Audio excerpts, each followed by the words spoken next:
Salam sejahtera.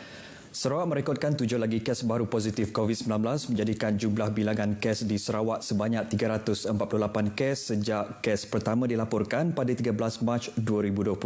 Perkara itu dimaklumkan Menteri Pelancongan, Kesenian dan Kebudayaan Sarawak Dato' Abdul Karim Rahman Hamzah yang juga Timbalan Pengerusi Jawatan Kuasa Pengurusan Bencana Negeri JPBN Sarawak dalam sidang media harian di Wisma Bapa Malaysia, Kuching. Semua 7 kes yang disebutkan tadi dirawat di Hospital Umum Sarawak di Kuching. Pada hari ini juga sebanyak 155 kes baru person under investigation ataupun PUI dilaporkan, menjadikan jumlah keseluruhannya sebanyak 2,680 kes. Daripada jumlah ini, 2,155 kes adalah negatif. Majoritinya memang negatif lah. Dan 177 kes lagi masih lagi menunggu keputusan daripada Makmal. Statistik kes PUI mengikut daerah. Untuk daerah Kuching seramai 116. Untuk daerah Serian 22. Untuk Semarahan ada 7, untuk Bau ada 3, Miri ada 3, Seri Aman ada 2 dan Bintulu ada 2. Jadi kesemuanya PUI adalah 155. Dalam sidang media ini juga, Dato' Abdul Karim menyambut baik keputusan kerajaan tidak membenarkan kedai gunting rambut, salon kecantikan dan kedai cermin mata di seluruh negara beroperasi sepanjang Perintah Kawalan Pergerakan PKP.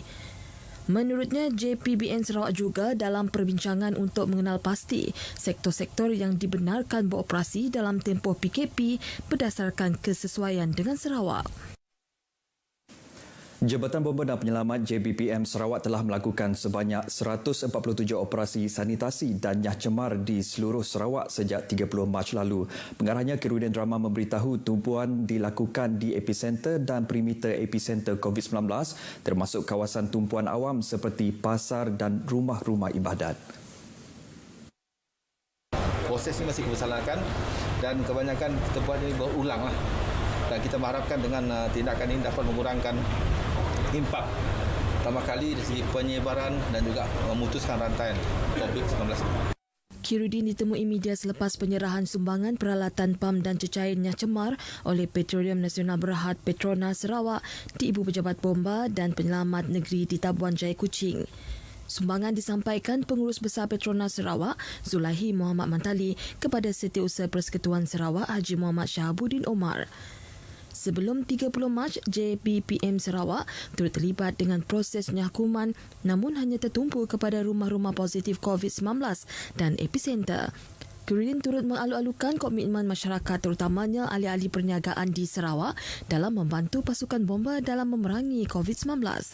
Antara peralatan yang disumbangkan ialah 30 pam manual dan 28 pam bateri, 53 kotak sarung tangan getah, 50 kotak penutup hidung dan mulut dan 90 botol cecair nyah kuman. Ini merupakan sumbangan daripada Petronas menerusi syarikat Petronas di seluruh negeri Sarawak yang merangkumi MLNG, ASEAN Bintulu Fertilizer, Petronas Carigali di Miri dan juga di Bintulu. Kita harapkan sedikit sebanyak sumbangan yang kita buat pada hari ini dapat membantu usaha-usaha kerajaan dalam memendung wabak COVID-19 inilah. Beliau berharap sumbangan ini sedikit sebanyak dapat mempertingkatkan lagi usaha memerangi wabak COVID-19 di negeri ini. Proses pengagihan dan penyerahan bantuan bekalan makanan kepada lebih 4,000 ketua isi rumah KIR yang terjejas ekoran Perintah Kawalan Pergerakan PKP di kawasan Dewan Undangan Negeri Dun Bukit Goram sedang giat dilaksanakan. Proses pengagihan bekalan dilaksanakan oleh Agensi Jawatan Kuasa Pengurusan Bencana Bahagian Kapit bersama Pusat Hikmat Dun Bukit Goram. Proses pengagihan telah bermula 6 April lepas dengan 5 perkampungan iaitu Kampung Cina Beleteh, Kampung Cina Bukit Goram, Kampung Muhibah, Kampung Baru dan Kampung Bestari dengan 313 ketua isi rumah KIR telah menerima bekalan. Sementara itu, pada 8 April, sebanyak 12 buah rumah panjang telah menerima bekalan makanan melibatkan 200 KIR. Adun Bukit Goram Jeffrey Sem Jamil Unyah dalam satu kenyataan kepada RTM memaklumkan semalam 6 buah rumah panjang yang melibatkan 96 KIR menerima bekalan makanan di Stadium Tertutup Leteh Kapit. Kerja-kerja pengagihan bekalan makanan akan diteruskan oleh pihak mereka bagi memastikan tiada pihak terjejas dipinggirkan. Usaha penghantaran selain melalui jalan raya, ia turut melibatkan laluan jalan balak dan sungai. Lebih baik beri tumpuan kepada usaha menjaga kebajikan rakyat yang terjejas akibat Perintah Kawalan Pergerakan PKP daripada membazir masa, melayan fitnah dan dakwaan tidak berasas. Itu jawapan Menteri Muda Pendidikan, Sains dan Penyelidikan Teknologi, Dr. Anwar Rapai mengenai dakwaan beberapa portal berita bahawa beliau mengawal dana bantuan COVID-19 untuk 5 kawasan DUN di Sibu. I don't focus on that at the moment. I want to stop all this nonsense during this PKP. I will think about it later. My focus now is to make sure we win the war against COVID-19, not the war against this lies, false perception. Bercakap kepada media di Pejabat Residen Bahagian Sibu, Dr. Anwar berharap portal berkenaan menarik balik artikel tersebut yang telah memberi persepsi negatif dan mencalarkan reputasinya. Ditanya sama ada tindakan undang-undang akan diambil terhadap portal yang menyiarkan laporan itu, Dr. Anwar memberitahu fokusnya sekarang adalah menyelesaikan masalah rakyat.